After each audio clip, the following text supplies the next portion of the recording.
Lo que estás viviendo ahora mismo no es el final, es la antesala. Y si supieras exactamente lo que Dios tiene preparado para ti al otro lado de lo que estás atravesando, no solo dejarías de llorar, sino que entenderías por primera vez en tu vida por qué cada ataque que has sufrido era absolutamente necesario, por qué cada noche que pensaste que no sobrevivirías fue precisamente la noche en que el propósito eterno de Dios sobre ti estaba siendo forjado con una precisión que ninguna mente humana puede calcular. Pero hay algo que nadie te ha dicho con suficiente claridad. Hay algo que el enemigo no quiere que entiendas. Hay algo que los cielos mismos guardan como un secreto que solo se revela a las que han sido elegidas para recibirlo. Y es esto: los ataques más violentos, más desorientadores, más agotadores que has sufrido en tu vida no vinieron a destruirte. Vinieron porque hay algo en ti que el infierno reconoció antes de que tú misma lo vieras. Vinieron porque el destino que Dios decretó sobre tu vida antes de la fundación del mundo es tan específico, tan poderoso, tan contrario a los planes del adversario que Él no puede darse el lujo de ignorarte. Y el Dios soberano que gobierna cada átomo del universo, el Dios que declara el fin desde el principio según Isaías 46:10, el Dios que en Efesios 1:11 hace todas las cosas según el designio de su voluntad, ese Dios no solo permitió cada uno de esos ataques, los ordenó dentro de su propósito eterno, los incorporó a su plan soberano como instrumentos de preparación para una mujer que todavía no está completamente lista para recibir lo que Él decretó darle, porque el milagro que viene no es simplemente un evento sobrenatural, es la culminación de un proceso de formación que requería exactamente el tipo de presión que has estado soportando. Y hoy vamos a hablar de los 7 ataques espirituales que las mujeres elegidas por Dios sufren antes de su mayor milagro. Vamos a ir a la Escritura, vamos a desmantelar la confusión, y vamos a ver con claridad lo que Dios está haciendo en lo que parece que te está deshaciendo. Antes de entrar al primero de los 7 ataques necesitamos establecer una base teológica que lo cambia todo. La palabra elegidas no es simplemente un término de motivación. En el lenguaje de la Escritura, la elección es una doctrina de consecuencias enormes. Efesios 1:4 dice que Dios nos escogió en Él antes de la fundación del mundo, para que fuésemos santos y sin mancha delante de Él, antes de la fundación del mundo, no en respuesta a lo que vio en ti, no porque previese tu fe o tu dedicación. Antes de que el mundo existiera, antes de que tú existieras, Dios te eligió, y esa elección no es revocable, no es condicional, no puede ser frustrada por ningún ataque espiritual, por ninguna circunstancia adversa, por ninguna temporada de oscuridad. El decreto eterno de Dios sobre tu vida antecede a cada ataque que has sufrido y lo sobrevive con la tranquilidad imperturbable de la soberanía divina. Y Timoteo 1:9 añade la dimensión temporal de esa elección. Dios nos salvó y llamó con llamamiento santo, no conforme a nuestras obras, sino según el propósito suyo y la gracia que nos fue dada en Cristo Jesús antes de los tiempos de los siglos. Antes de los tiempos de los siglos. El propósito de Dios sobre ti no comenzó cuando naciste, no comenzó cuando te convertiste, comenzó en la eternidad. Y todo lo que ocurre en el tiempo, incluyendo los ataques, incluyendo las pruebas, incluyendo las noches que parecieron interminables, está siendo gobernado por ese propósito eterno hacia una conclusión que ya fue decretada. El primer ataque que sufren las mujeres elegidas antes de su mayor milagro es el ataque contra su identidad. Y es el primero porque es el más estratégico desde la perspectiva del adversario. Si puede hacerte dudar de quién eres en Dios, si puede convencerte de que eres lo que tus circunstancias dicen que eres en lugar de lo que la palabra de Dios dice que eres, entonces puede mantenerte en un nivel de fe insuficiente para recibir lo que Dios tiene preparado para ti. Por eso el primer objetivo siempre es la identidad. Este patrón aparece en la Escritura con una claridad que no puede ser accidental. Cuando el Espíritu Santo descendió sobre Jesús en el bautismo y la voz del Padre declaró: "Este es mi Hijo amado, en quien tengo complacencia", Mateo 3:17, ¿cuál fue la primera palabra que el adversario usó en la tentación que siguió inmediatamente? Si eres hijo de Dios, Mateo 4:3. No atacó el hambre de Jesús primero. No atacó su debilidad física después de 40 días de ayuno. Atacó la identidad que había sido declarada públicamente 3 versículos antes, porque el adversario sabe que si puede sembrar dudas sobre quién eres, puede paralizarte antes de que comiences a moverte hacia lo que Dios tiene para ti.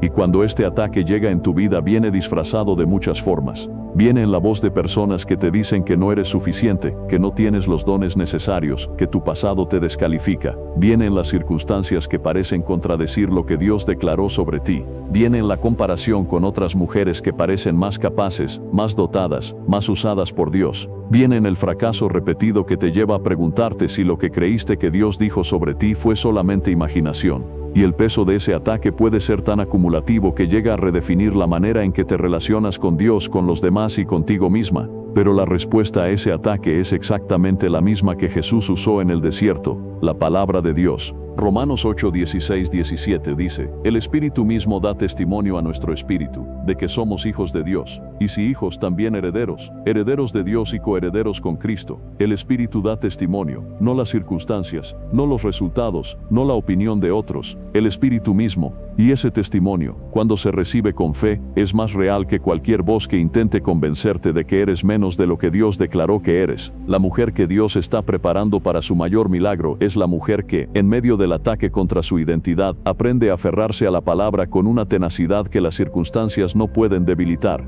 El segundo ataque es el ataque contra la fe a través del tiempo prolongado. Este es quizás el más agotador de todos, porque no opera con la intensidad de un golpe repentino, sino con la erosión gradual de una espera que se extiende mucho más allá de lo que considerabas tolerable. Las promesas que Dios te dio parecen cada vez más distantes. El tiempo pasa y nada cambia. Y hay una voz que comienza a susurrar con la lógica aparente del tiempo transcurrido. Si Dios lo hubiera prometido de verdad, ya habría ocurrido. Abraham lo conoció.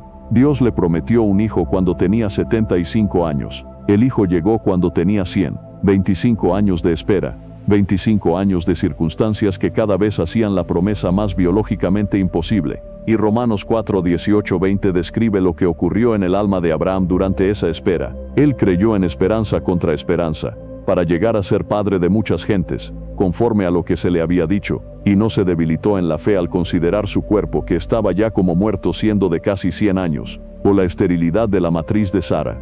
Tampoco dudó por incredulidad de la promesa de Dios, sino que se fortaleció en fe, dando gloria a Dios. Creyó en esperanza contra esperanza, no en esperanza respaldada por las circunstancias, no en esperanza que tenía lógica temporal, en esperanza contra toda esperanza visible. Y no se fortaleció porque las circunstancias cambiaron, se fortaleció dando gloria a Dios en medio de circunstancias que seguían siendo imposibles. Ese es el tipo de fe que la espera prolongada está forjando en ti, no la fe fácil de los tiempos cuando todo va bien. La fe probada, refinada, que ya no depende de señales externas sino de la certeza de que el Dios que prometió es fiel. Y hay algo que la espera hace que ninguna otra experiencia puede hacer. Te enseña la diferencia entre confiar en la promesa y confiar en el cumplimiento de la promesa. Mientras las cosas ocurren rápido, es difícil distinguir si tu fe está en Dios o en los resultados que Dios produce. Pero cuando los resultados no llegan y la fe debe sostenerse sobre la sola base del carácter de Dios, entonces es cuando se revela si lo que tienes es fe genuina o simplemente entusiasmo espiritual condicionado a resultados favorables. Habacuc 3, 17, 18 lo describe de la manera más radical en toda la Escritura. Aunque la higuera no florezca, ni en las vides haya frutos, aunque falte el producto del olivo, y los labrados no den mantenimiento, y las ovejas sean quitadas de la majada, y no haya vacas en los corrales, con todo, yo me alegraré en Jehová, y me gozaré en el Dios de mi salvación. Con todo, sin fruto, sin producto, sin mantenimiento, con todo, alabanza. Esa es la fe que la espera prolongada está produciendo en las que Dios ha elegido para su mayor milagro. El tercer ataque es el ataque a través del quebrantamiento de las relaciones,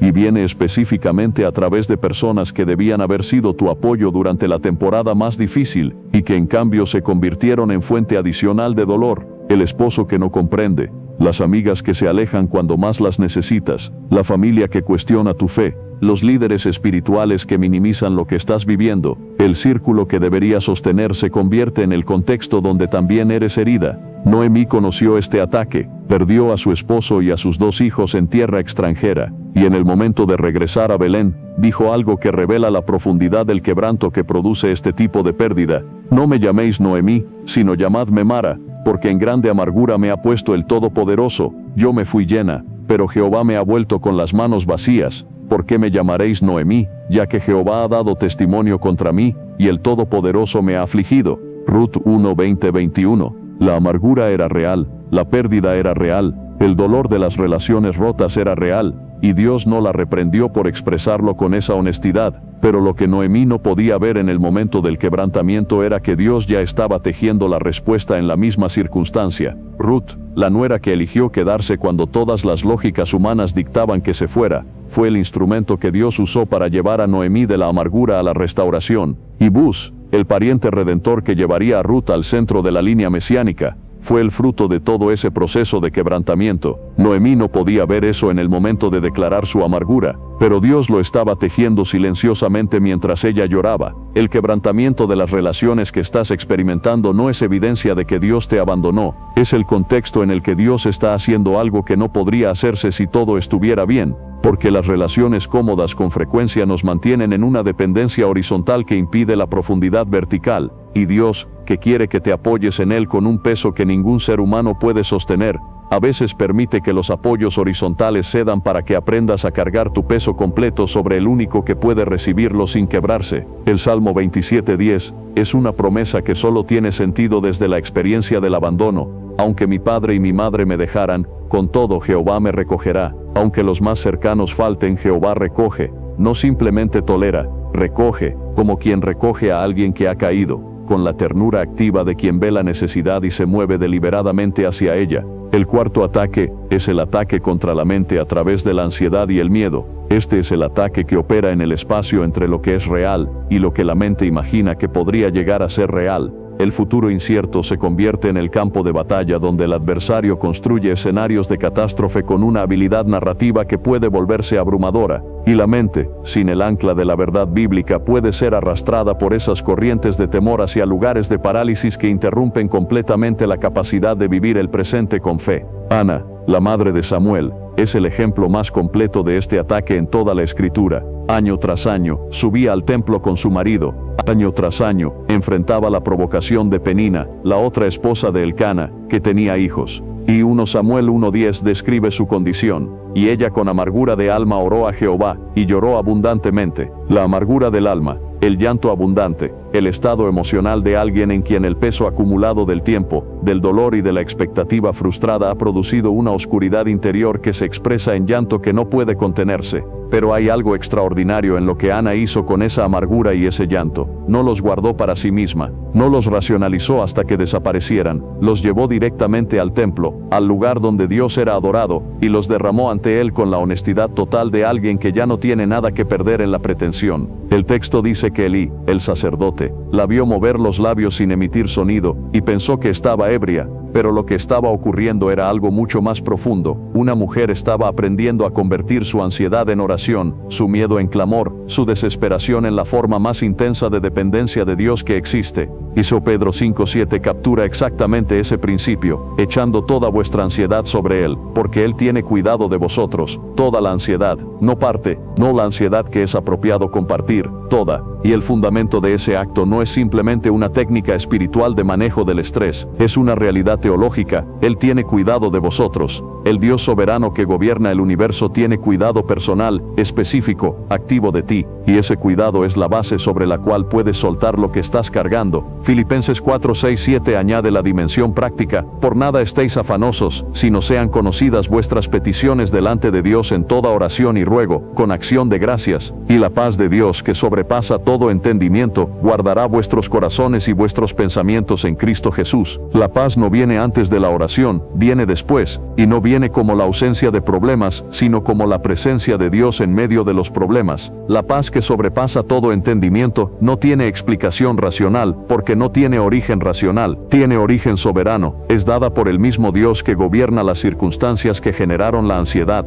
El quinto ataque es el ataque a través del agotamiento espiritual y físico. Este es el ataque que llega después de que has estado firme durante mucho tiempo, después de que has orado, después de que has creído, después de que has resistido, después de que has seguido cuando querías rendirte. Y en ese punto de acumulación, cuando ya has gastado todo lo que tenías y todavía el milagro no ha llegado, viene el ataque que usa tu propio agotamiento como arma. No tiene que vencerte desde afuera, simplemente espera a que te agotes desde adentro. Elías lo vivió de la manera más más dramática en 1 Reyes 19, acababa de ganar una de las victorias más espectaculares de toda la historia de Israel, la confrontación con los profetas de Baal en el Monte Carmelo, donde el fuego de Dios cayó del cielo, y el nombre del Señor fue vindicado de manera sobrenatural, y en el versículo siguiente, ante la amenaza de Jezabel, se fue por su vida, huyó. El profeta que había llamado fuego del cielo, no pudo sostenerse ante la amenaza de una mujer, y llegó a un punto de agotamiento tan profundo que pidió la muerte. Basta ya, oh Jehová, quítame la vida, pues no soy yo mejor que mis padres. La respuesta de Dios a ese agotamiento extremo no fue un sermón sobre la fe, no fue una reprensión por la debilidad, fue un ángel que tocó a Elías y le dijo: levántate, come.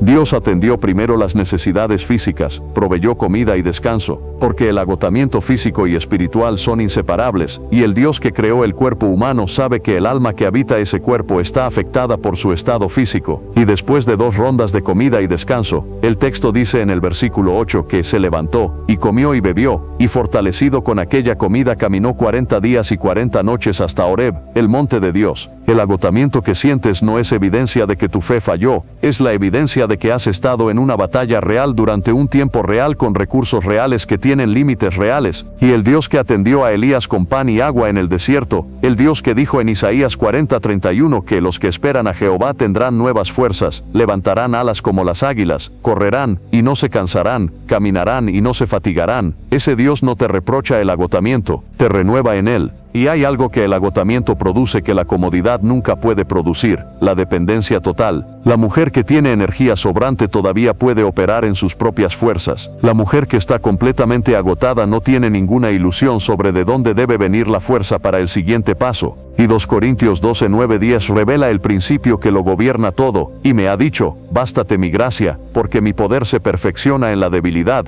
Por tanto, de buena gana me gloriaré más bien en mis debilidades, para que repose sobre mí el poder de Cristo, porque cuando soy débil, entonces soy fuerte. El poder de Cristo se perfecciona en la debilidad, no a pesar de la debilidad. En la debilidad, tu agotamiento es el suelo donde el poder de Dios florece con mayor evidencia de su origen sobrenatural. El 6º ataque es el ataque a través de la acusación y la vergüenza, y este ataque opera en el espacio más vulnerable de la psicología humana: el pasado, lo que hiciste, lo que te hicieron, lo que perdiste, lo que no pudiste proteger, lo que fallaste en ser. El adversario conoce ese territorio con precisión, sabe exactamente qué herida presionar para producir la máxima parálisis, y cuando el milagro se acerca, cuando el propósito de Dios está a punto de manifestarse, la acusación se intensifica, porque si puede convencerte de que eres indigna de recibir lo que Dios prometió, puede mantenerte en el umbral del milagro sin poder entrar. La mujer que estaba encorvada en Lucas 13:10-17, llevaba 18 años en esa condición,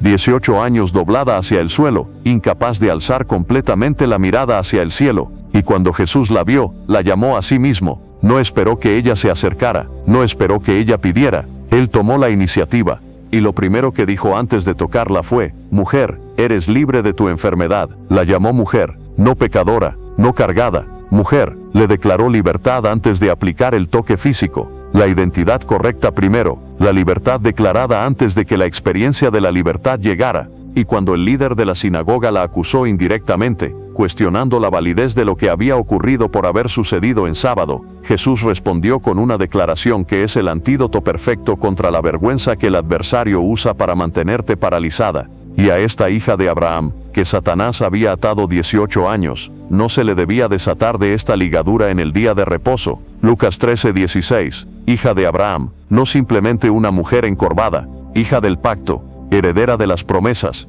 alguien a quien la ligadura no le pertenecía, y a quien la libertad sí le pertenecía por derecho de la elección soberana de Dios. El Salmo 35 lo dice con la economía de palabras de quien ha experimentado exactamente este proceso: por la noche durará el lloro, y a la mañana vendrá la alegría. La noche dura. El lloro es real durante la noche, pero la mañana viene, no como posibilidad, no como esperanza incierta, como certeza. El mismo Dios que decretó la noche decretó la mañana, y la mañana siempre llega. Y hay algo que necesita ser dicho sobre la naturaleza de este 7º ataque que lo hace especialmente peligroso. Es el más difícil de resistir, no porque sea el más intenso, aunque puede serlo, sino porque llega en el momento de mayor acumulación de fatiga. Has resistido 6 ataques anteriores, has sostenido la fe a través del ataque a tu identidad, a través de la espera prolongada, a través del quebrantamiento de las relaciones, a través de la ansiedad y el miedo, a través del agotamiento, a través de la acusación y la vergüenza, y cuando llegas al séptimo, llegas con todos esos pesos acumulados, y la voz que dice ya no puedes más, tiene más material con que argumentar que nunca, pero la Escritura tiene una respuesta para exactamente ese momento. Gálatas 6:9 dice, no nos cansemos pues de hacer el bien, porque a su tiempo segaremos si no desmayamos, si no desmayamos. La condición del milagro no es la perfección de tu fe, no es la intensidad de tu emoción espiritual, es simplemente no desmayes, sigue en pie, aunque sea apenas, aunque sea sin fuerzas propias, aunque el único paso que puedes dar sea el más pequeño paso imaginable, no desmayes, y la promesa es que a su tiempo segarás, y Santiago 1:2-4 revela por qué estos 7 ataques son necesarios, no desde la perspectiva del adversario que los usa para destruirte, sino desde la perspectiva del Dios soberano que los permite para formarte. Hermanos míos, tened por sumo gozo cuando os halléis en diversas pruebas, sabiendo que la prueba de vuestra fe produce paciencia, mas tenga la paciencia su obra completa, para que seáis perfectos y cabales, sin que os falte cosa alguna, para que seáis perfectos y cabales, sin que os falte cosa alguna. El propósito de las pruebas no es agotarte, es completarte, no es romperte, es hacerte entera, no es destruir lo que eres, sino formar lo que Dios decretó que llegarías a ser. 1 Pedro 1:6 te añade la dimensión del valor eterno de ese proceso, en lo cual vosotros os alegráis, aunque ahora por un poco de tiempo, si es necesario, tengáis que ser afligidos en diversas pruebas, para que sometida a prueba vuestra fe, mucho más preciosa que el oro, el cual aunque perecedero se prueba con fuego, sea hallada en alabanza, gloria y honra cuando sea manifestado Jesucristo. El oro se prueba con fuego, no simplemente se luce, se prueba, porque solo el fuego revela qué hay en el metal, qué es genuino y qué es impureza, y tu fe, que es mucho más preciosa que el oro, está siendo sometida a ese fuego no para destruirla sino para revelar su carácter genuino,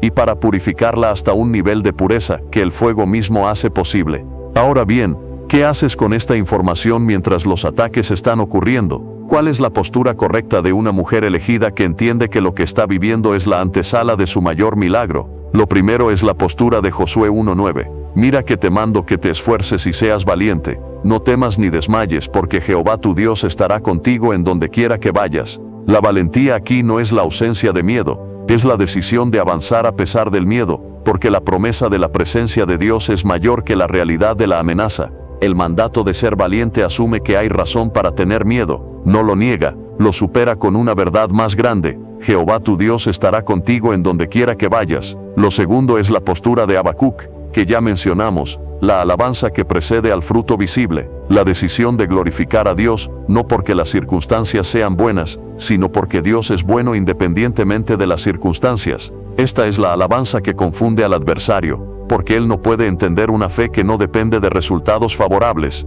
Para el adversario que opera bajo la lógica transaccional de que el hombre sirve a Dios por lo que Dios le da, la alabanza sin resultados visibles es incomprensible. Y lo que es incomprensible para él, no puede ser usado como arma contra ti. Lo tercero es la postura de Nehemías 8:10, no os entristezcáis, porque el gozo de Jehová es vuestra fuerza. El gozo no como emoción que debes fabricar, el gozo de Jehová como fuente de fuerza que fluye de una relación con Dios que es real, profunda, y completamente independiente de las circunstancias externas. La mujer que puede encontrar en la realidad de quién es Dios una fuente de gozo que trasciende sus circunstancias, es la mujer que tiene acceso a una fuente de fuerza que ningún ataque puede cortar. Lo cuarto es la postura de Isaías 26:3. Tú guardarás en completa paz a aquel cuyo pensamiento en ti persevera, porque en ti ha confiado. La paz completa.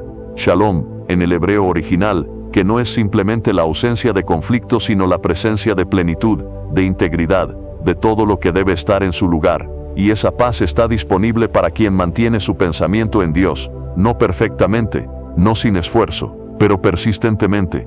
La mente que vuelve a Dios cada vez que el ataque la lleva en otra dirección es la mente que accede a la paz completa que solo Él puede dar. Y lo quinto, la postura más importante de todas, es la postura de Romanos 8:38-39. Por lo cual estoy seguro de que ni la muerte ni la vida ni ángeles ni principados ni potestades ni lo presente ni lo porvenir ni lo alto ni lo profundo ni ninguna otra cosa creada nos podrá separar del amor de Dios, que es en Cristo Jesús Señor nuestro. Ninguna cosa creada podrá separarte del amor de Dios, ningún ataque espiritual, ninguna circunstancia adversa, ningún fracaso, ningún enemigo visible o invisible, ningún periodo de tiempo por largo que sea. Nada en el catálogo completo de la realidad creada tiene el poder de interrumpir el amor eterno del Dios que te eligió antes de la fundación del mundo. Y en ese amor, en esa elección soberana, en ese propósito eterno que fue decretado sobre tu vida antes de que el tiempo comenzara, está la garantía del milagro que viene, no como posibilidad, no como esperanza incierta, como certeza fundada en el carácter de un Dios que en Números 23:19 declara: Dios no es hombre, para que mienta, ni hijo de hombre para que se arrepienta. Él dijo, y no hará, habló, y no lo ejecutará. Si Dios lo dijo, lo hará, si Dios lo prometió, lo ejecutará. Y no con el retraso de quien olvidó lo que prometió, sino con el timing perfecto de quien conoce exactamente qué debe ocurrir primero para que lo que prometió produzca el máximo fruto posible. Los 7 ataques no son tu destrucción, son tu preparación. El ataque contra tu identidad te está enseñando a fundarla solo en Cristo. La espera prolongada te está forjando una fe que no depende de resultados. El quebrantamiento de las relaciones te está enseñando a cargar tu peso solo en Dios. La ansiedad y el miedo te están llevando a una profundidad de oración que la comodidad nunca habría producido. El agotamiento te está mostrando exactamente dónde termina tu fuerza y dónde comienza la de Dios. La acusación y la vergüenza te están enseñando el peso infinito de la gracia que cubre lo que ninguna actuación tuya podría cubrir. Y la oscuridad total antes del amanecer te está posicionando para ser la primera testigo de la manera en que Dios hace lo imposible en el momento que Él determina. Porque el Dios que eligió a la mujer encorvada, el Dios que eligió a Ana en su amargura, el Dios que eligió a Noemí en su quebranto, el Dios que eligió a María Magdalena en su llanto fuera del sepulcro vacío, ese mismo Dios te eligió a ti, no a pesar de los ataques que has sufrido, antes de ellos, sabiendo que vendrían, decretando que los atravesarías, y preparando desde la eternidad el milagro que está esperándote al otro lado. Jeremías 29:11, lo declara con la voz del Dios que habla a quienes están en su momento más oscuro. Porque yo sé los pensamientos que tengo acerca de vosotros, dice Jehová, pensamientos de paz, y no de mal, para daros el fin que esperáis, el fin que esperas, no el fin que mereces por tu desempeño, no el fin que las circunstancias presentes sugieren que tendrás, el fin que esperas, porque Dios mismo puso esa esperanza en tu corazón como promesa de lo que Él decretó desde la eternidad. El milagro viene, no como consuelo vacío, sino como certeza teológica fundada en la soberanía del Dios que gobierna cada circunstancia de tu vida hacia el fin que Él decretó. Y mientras llega, mientras los ataques todavía se sienten, mientras la noche todavía dura, afírrate a esto con toda la fuerza que te queda. El mismo Dios que te eligió en la eternidad está contigo en este momento presente, no como observador distante, como el padre que ve a su hija en el ataque y ya tiene preparada la respuesta, como el Dios que en Isaías 43:2 prometió: cuando pases por las aguas yo estaré contigo, y si por los ríos no te anegarán, cuando pases por el fuego, no te quemarás, ni la llama arderá en ti, las aguas no te ahogarán, el fuego no te consumirá, porque no estás atravesando los ataques sola. El Dios soberano que los permitió está en ellos contigo, y al otro lado de ellos, más real que el dolor de este momento, más cierto que la oscuridad que sientes ahora mismo, está el milagro que Él decretó para ti antes de la fundación del mundo.